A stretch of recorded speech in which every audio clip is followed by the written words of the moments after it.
Hannah Frontier, a story of survival and redemption. The girl was tied to a fence in the blizzard by her cruel in-laws until the rancher rode in. She comes with me. Montana, winter of 1886. The prairie lay buried under a sky of ice, and the wind screamed like something alive. The storm had been building all afternoon, rolling across the flatlands with a force that swallowed the horizon. By nightfall, the world was reduced to white void and whirling snow, a place where even sound seemed to freeze before it could travel. Clara Vance could feel none of it clearly anymore.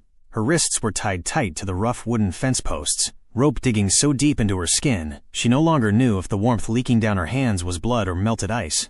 Her hair whipped across her face in frozen strands. Every breath burned like glass. Behind her, the silhouettes of her in-laws faded into the swirling storm. Elias Vance's mother had only one sentence as she turned away. "God will judge you, Clara." "We wash our hands of this," Clara tried to shout after them. "I did not poison him. He was sick for weeks." "You know he was sick. Please, please do not leave me here." But the wind swallowed her voice whole. The heavy footfalls of the Vances receded, muffled by the rising shriek of the storm. They did not look back. The fence creaked beneath the force of the blizzard, and Clara felt her legs weakening. Snow piled against her skirt, climbing higher with every gust. Each inhale brought less air, more pain. Her voice cracked. "Somebody, anyone, please." But only the storm answered. Her eyes blurred, lashes crusted with ice. The cold crawled deeper, numbing everything except the terror in her chest. She thought of her classroom, the children she once taught, the tiny chalkboard she had saved money to buy. She thought of her husband before grief hollowed him out, before the drinking, before the final silence of his chest.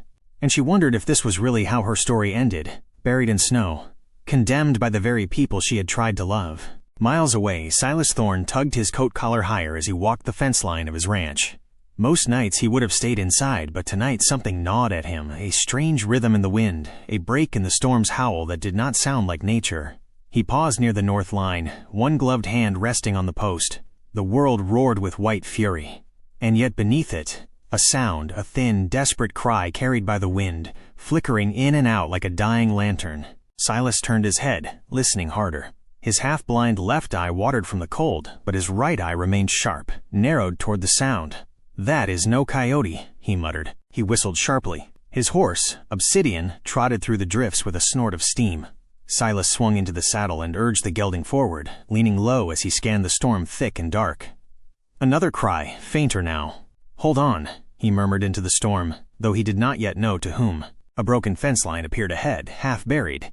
Then, something moved just barely against the post.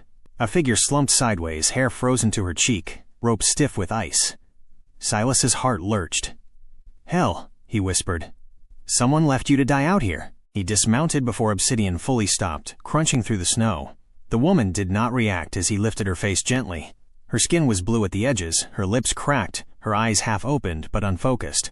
He spoke softly, bending close so his voice could reach her through the storm. "Miss, can you hear me?" Her mouth trembled. One broken whisper escaped. "Please." Silas drew his knife, sawed through the frozen rope, and caught her limp body as it fell forward into his arms. She was light, too light, her body shaking uncontrollably despite how cold she must already be. He wrapped his coat around her shoulders and held her against his chest. "I have got you," he said, voice steady as stone. "I am taking you home." He lifted her onto the horse, mounting behind her to keep her upright, shielding her from the wind with his own body as he turned Obsidian toward the faint glow of his cabin lanterns far across the prairie. Clara's head rested weakly against him. For the first time that night, he felt her breathe, and it was enough. He pressed his heels to Obsidian's flanks. "Hold on, miss," he whispered into her hair as the blizzard howled around them. "You are not dying out here tonight." "Not while I am still breathing." Silas kicked the door open with his boot, holding Clara close to his chest. The storm screamed behind him, trying to claw its way inside, but once he shut the door, the world outside fell away to a heavy, muffled hush. He moved fast, laid her down on the cot near the fire, stripped off her frozen boots and gloves, fingers numb from handling the ropes. Her skin was pale, blue in places, the signs of frostbite already crawling up her hands. He stoked the fire high, tossed in kindling, then more logs. The warmth rose slowly, like a breath returning to a dead room. Silas peeled off his coat, then grabbed a pot and filled it with water. He threw in oats, dried apples, a pinch of salt. As the stew simmered, he rummaged through the worn wooden chest beneath the window. Inside, beneath bundles of cloth, were the last of his mother's supplies. Old remedies, dried herbs, salves in tin boxes marked in shaky handwriting. "Best I can do," he muttered. He soaked cloths in warm water, gently pressed them to her hands and feet. She flinched even in her unconscious state. Her lips moved without sound. "Easy now," he whispered as if she could hear him. An hour passed, then another. He sat beside her, eyes trained on the slow rise and fall of her chest. When she finally stirred, it was sudden. Her eyes flew open, wide, wild. She gasped and scrambled back against the wall, clutching the blanket to her chest like it could stop bullets. "Where am I? What? What did you do to me?" Silas raised his hand slowly, calm as stone. "You are safe," he said. "No one here wants to hurt you." "Don't lie to me," she snapped, her voice raw. "They sent you, didn't they?" "No," Silas said. "I do not know who they are. I found you near the fence, half frozen." "That is all." She looked around, breathing hard. Her eyes landed on the fire, the pot, the tiny cabin with its single window and creaking roof. He stood up, gave her space. "If you want to go, I won't stop you, but out there, it's death tonight. You'll freeze before you get 20 paces. Clara stared at the door. Her jaw tightened. Then she lowered her head. "They said I poisoned him," she said. Her voice was low now, almost a whisper. "Said I fed him something wrong. He was sick for weeks and I tried everything I could. But when he died, they needed someone to blame." "Your husband?" She nodded once. "Silas Vance. His family never liked me. Thought I was too proud, because I used to teach. After he died, they turned on me like wolves. And when I asked for my things, they tied me to that damn fence." Silas said nothing for a long while. The only sound was the crackling fire and the faint hiss of snow hitting the windows. Then he spoke. "People will believe what suits them. I lost a brother once to something like that. A lie got told, and no one cared if it was true." She glanced at him for the first time.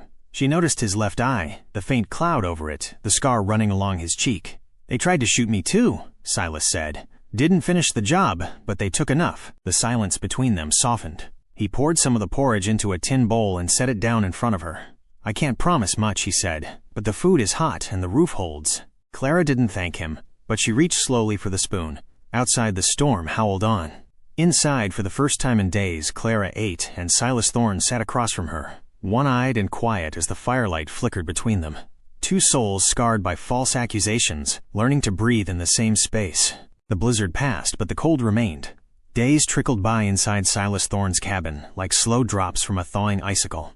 Clara regained color in her cheeks, though she still limped from the frostbite. Silas never pried. He fixed fences by day and cooked beans or rabbit stew by night. Their words were few, but something began to settle between them, like snow hardening into the ground, until the rumors came. Silas first heard it from a trader who stopped by his fence line, exchanging bullets for cornmeal. "You hear about the Vance girl?" the man muttered. "Word is she killed her husband, then took off with some old rancher. Folks say she's got him wrapped around her finger." Silas said nothing, just tightened his grip on the bag. That night, Clara sat by the fire, stitching the sleeve of a shirt. Silas stirred a pot slowly, his good eye focused on the flickering flame. The silence between them was not uncomfortable until a knock shattered it. 3 fists, firm, official. Silas opened the door slow and steady. 2 men stood outside. One wore a deputy's badge under a snow-stained coat. The other, a tall man with a hat too clean for the frontier, stepped forward with a leather-bound folder. "Silas Thorne?" he asked. Silas nodded once. "We are here under order from the county court. This concerns Clara Vance." Behind them, Clara rose to her feet. Her face went pale, then stiff with resolve. "I'm Clara Vance," she said. "I'm not hiding." The man in the clean hat stepped inside uninvited. "Name's Sterling. I represent the Vance family's legal interest.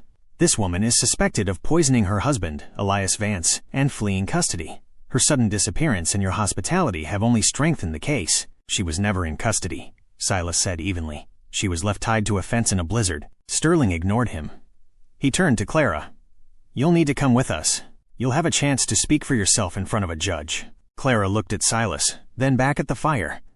"I'll go," she said softly. "I won't drag someone else through my mess." Silas stepped forward, blocking Sterling's path. "She's not going anywhere tonight." Sterling's brow lifted. "Are you obstructing a legal order, Mr. Thorne?" "Not yet, but there's no warrant, no arrest order, only accusations and slander. If she chooses to stay here, that's her right. Unless you got something in writing that says otherwise." The deputy shifted uneasily. "We don't have jurisdiction to take her by force, not without a signed order." Sterling's voice sharpened. "You're making a mistake, Thorne. This woman will bring nothing but ruin. Ask around. She spins tales, weaves sympathy, then leaves men like you in ashes." Silas didn't blink. "You done talking?" Sterling narrowed his eyes, pulled out a folded paper. "Then consider this. A court summons. She has 5 days to appear. If she doesn't, we return with force." He threw the paper on the floor and left, his boots crunching over snow as he stormed out into the cold. The deputy paused at the door, his voice quieter. "Don't let them corner you. Justice in this town ain't always justice." When the cabin door shut again, silence fell heavy. Clara stood frozen, staring at the paper. "I knew it would catch up. I should have never stayed." Silas poured her a cup of hot tea and set it down beside her. "They can say what they want," he said. "But here, you're not a fugitive. You're just a woman trying to survive." Clara lowered herself to the chair, her hands trembling. "No one stood up for me like that," she whispered. "Not since before Elias died." Silas sat across from her, the firelight catching the line of the scar down his cheek. "Then maybe it's about time someone did." Outside, the wind picked up again. But inside the cabin, the storm had shifted. For Clara, protection no longer felt like a borrowed kindness. It was something earned, something real. And it had a name now. Silas Thorne. By the 4th morning, Clara had begun to rise before the sun. Silas never asked her to help, but she did anyway, sweeping ash from the stove, hauling water from the well, folding blankets. Her movements were quiet, methodical, like someone who'd known responsibility too long to put it down. There was a small boy from a neighboring ranch, Toby, who'd wander in sometimes to deliver messages or bring eggs. One day, Clara caught him tracing letters in the dirt with a stick. She squatted beside him. "That's a T," she said gently. The boy blinked. "My PA says school's for folks in towns." "Well," Clara smiled faintly. "I used to run one in a little town, but it had books, chalkboards, a bell even." She picked up the stick and drew an O beside his shaky T. "Want to learn a few more?" From that morning on, Toby came by more often, and not just with eggs. Silas noticed from afar. He never interrupted, just watched from the edge of the barn, arms crossed as Clara knelt beside the child, tracing letters with pine needles or drawing numbers in the frost on the window pane. She didn't smile often, but when she did, like when Toby got the word horse right, it lit something in her eyes. He also saw her laugh for the first time that afternoon with the roan mare. The horse had just foaled and was skittish, refusing to let the baby nurse. Clara approached without fear, talking low and soft like she might with a frightened child. "I know it hurts," she murmured to the mare, "but you have to let her try." Silas leaned on the post, arms folded, silent. Clara looked over her shoulder when the mare finally allowed the foal to nuzzle in. Her smile met his gaze and held for a second longer than necessary. That evening, as snow fell in slow, lazy flakes outside, Clara sat by the fire, stitching the same torn sleeve. Silas was cleaning a rifle near the hearth, his one good eye focused. She spoke without looking up. "Why do you live alone?" Silas didn't answer right away. The silence stretched, but she didn't feel it. Eventually, he said, "There was someone a long time ago." Clara paused her stitching. "We were engaged," he continued. "She believed I'd done something I hadn't. Someone accused me of stealing a horse. I took the fall to protect a boy who couldn't read. Didn't understand the charges. Got into a fight over it. A man drew first. I shot second. Got this in return." He tapped the faded scar running from brow to cheek. "She left?" Clara asked softly. "She left," Silas said, "and I figured maybe it was better for everyone." The fire cracked. Clara set her sewing aside. "So you know what it feels like to be blamed, to have your truth dismissed." He didn't nod, but he didn't need to. "I was just trying to keep Elias alive," she said, voice low. "He got sick from the well water. I boiled herbs, begged him to rest. His parents said I was poisoning him. They said I wanted the land." Her hands trembled. Silas poured her tea, set it gently beside her. No words, no judgment. That night, the wind howled outside the windows. Clara didn't retreat early. Instead, she stayed by the fire, knees pulled to her chest beneath the quilt. Silas sat across from her, the chair creaking under his weight. They didn't speak, didn't need to. There was a stillness in the room, not awkward, not cold, but heavy with understanding. Two people wronged by the world, carrying bruises that didn't always show. Neither asked for comfort, but both, in their silence, offered it anyway. In that flickering half-light, something began to shift. Not love, not yet, but the kind of respect that stays, that says, "I see your scars and I will not turn away." It was on a quiet morning with frost clinging to the window panes like lace that Clara stood by the stove and said, almost to herself, "He wrote a letter." Silas, seated at the table, looked up from oiling his saddle straps. Who? Elias, my husband, before he... Her voice wavered. I saw him writing it the night before he died. Folded it, sealed it in an envelope. I asked him what it was and he said something to make it right. But his parents, after they blamed me, they never gave me anything. Said there was no note. Silas's gaze sharpened. Are you sure? I saw the letter. He tucked it into his coat pocket. The gray one with the broken button. Silas stood. Was it still there? No. When they brought me into town for questioning, I asked. They said there was no letter. But I think, she swallowed, I think he kept a few things behind the loose floorboard in the barn. He used to hide tobacco there. Silas didn't speak. He simply pulled on his coat. That night, under a moon veiled by clouds, they rode out together, cloaked in darkness. The Vance house stood quiet, windows blackened, snow crunched under their boots as they moved toward the old barn behind the main house. Clara led the way, breath coming in soft clouds. She paused at the back wall. Here, she whispered, kneeling. Her fingers scraped against the aged wood. There's a board that shifts. He used to pry it up with a horseshoe. Silas passed her his knife. With care, she slid the blade into the seam and lifted. The board creaked. Behind it, wrapped in wax paper, was a small tin box. Clara's breath hitched. Her hands trembled as she unwrapped it. Inside were several folded letters, brittle and yellowing. One bore her name. She tore it open. Silas turned his back, giving her a moment of privacy, but he could hear her breath break. The note was short. Ink faded in places, but every word cut clear. Clara, I'm sorry I haven't been stronger. This isn't your fault. You tried harder than anyone. It's me. I'm hollow inside, and I don't know how to be a husband when I feel like I failed before I began. The doctor said it. I can't give you children. I thought I could live with it, but I can't. You deserve a family. Please forgive me. Tell them it was me, but they won't listen. Maybe someday, someone will. Love always. Elias. Clara sat in the straw, the letter clutched to her chest. Her shoulders shook. She gasped. I thought maybe I drove him to. I thought if I'd just said the right thing, been quieter, kinder. Silas stepped forward, crouched beside her. His voice was low, steady. You never deserved what they did to you. They called me poison, she whispered. Said I tricked him into marrying me. That I was greedy, barren. Silas placed a hand gently on her shoulder. She did not flinch. You are not the villain of this story. Tears streaked her wind-reddened cheeks. I was a teacher. I had a quiet life. Then he came to the schoolhouse one afternoon, asking about books on crops. He smiled. He listened. I thought maybe he saw me. He did, Silas said. But he didn't know how to carry his own weight. Clara shook her head slowly. I carried both of us until I couldn't anymore. And still, you didn't break, Silas said. She looked at him then, eyes wide, the firelight from his lantern caught in the tears on her lashes. This changes everything, she whispered. Yes, Silas replied. Now, let's bring the truth into the light. He held out a hand. For a long second she stared at it, then took it, not for rescue but for strength, and together they stood. The courtroom in Blackwood Creek was a modest wooden building, no grander than the saloons or mercantile shops flanking its sides. Snow clung to the windows, melting in uneven streaks, as townsfolk crowded inside, whispering with the thrill of small-town scandal. At the center sat Clara, her posture rigid, jaw set, the folded letter clutched in her gloved hands. Silas sat one row behind her, silent, unreadable as ever, save for the muscle ticking in his jaw. Across from them, the Vances, Arthur and Martha Vance, sat like stone carvings, hard, unmoved, and eager to see her fall. Their lawyer, a slick man with greased-back hair and polished boots, stood as the hearing began. She is accused, the lawyer intoned, of criminal negligence, and by suspicion of murder through poison.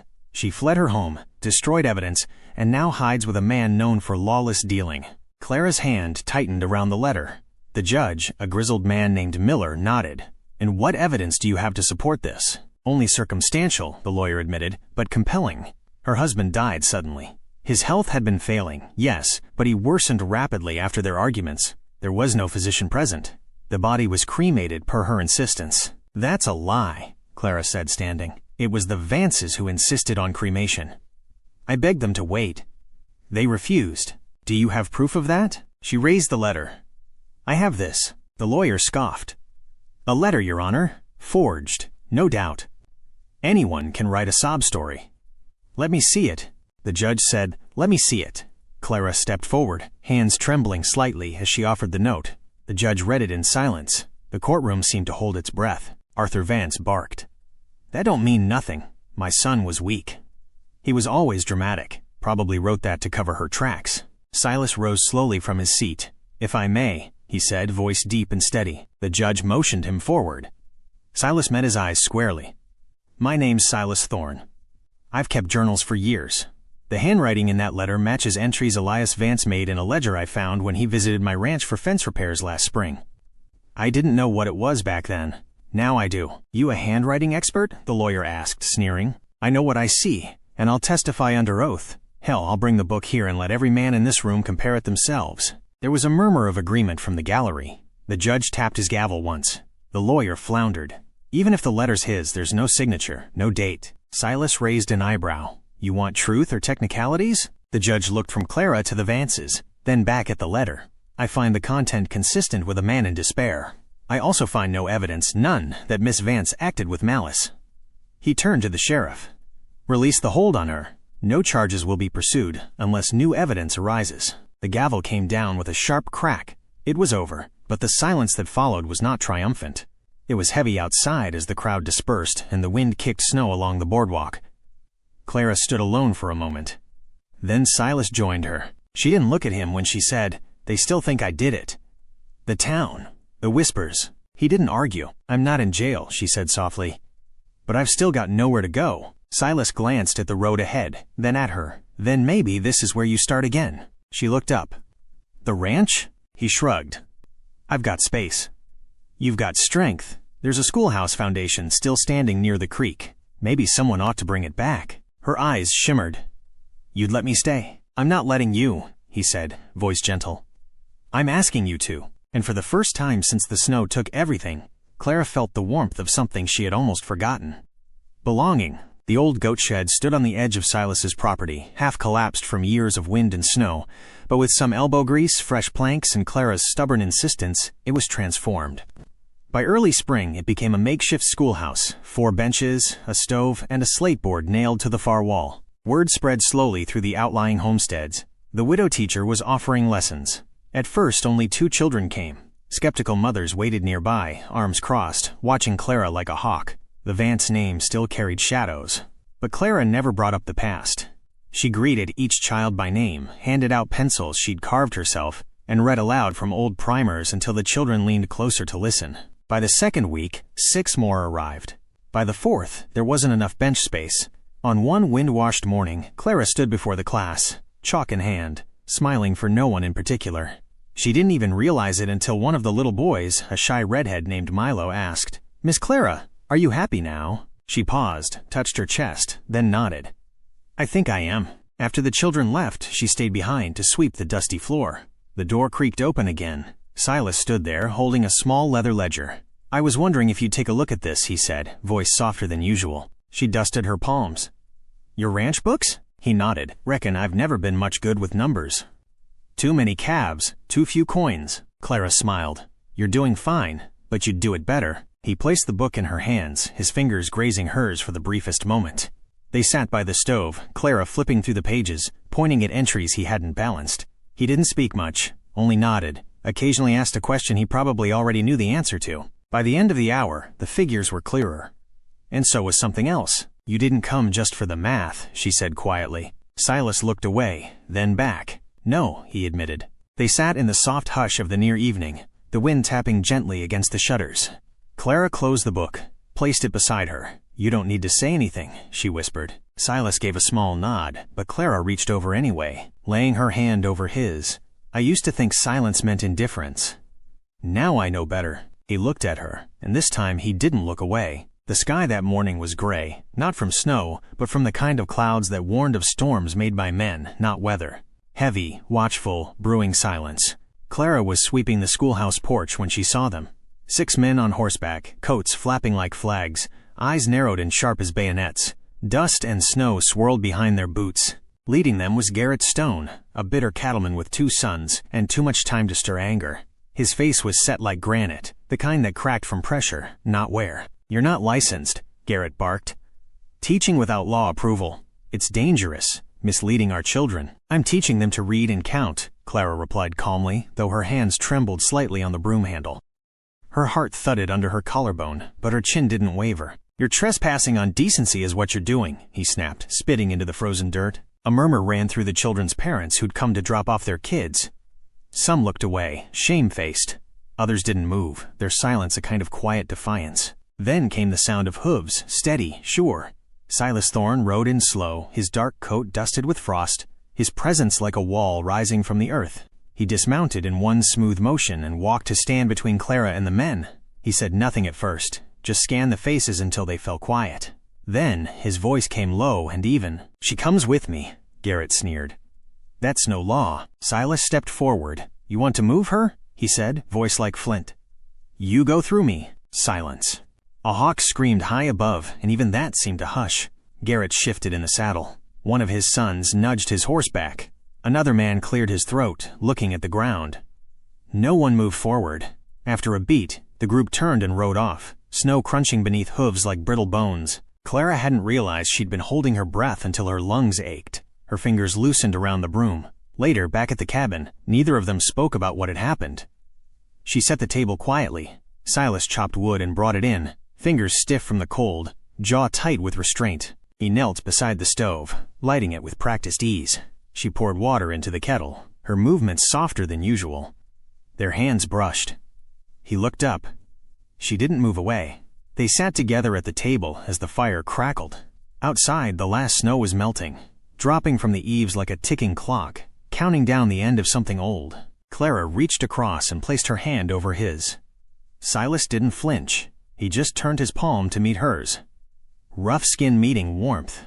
There was no kiss, no whispered promise, only warmth and a long, unbroken stillness. That night the schoolhouse glowed golden through the windows, laughter of children echoing faintly inside. The snow melted from the steps, and above it all, a flock of birds wheeled across the wide Montana sky, flying towards something new. If Clara and Silas's story touched your heart, if you believe that even in the coldest storms there's still a hand reaching out, then this story was meant for you. Hit that like button. If you believe in slow-burning love, quiet strength, and women who rise from the ashes, and if you want more soulful tales of romance under the Wild West sky, subscribe to U.S. Wild West Love Story. Now here, love always finds its way through snow, through silence, and through every long road home. Please share this story with someone who needs to hear it. We'll see you on the next ride. Would you like me to help you brainstorm some ideas for the next chapter of Clara and Silas's journey?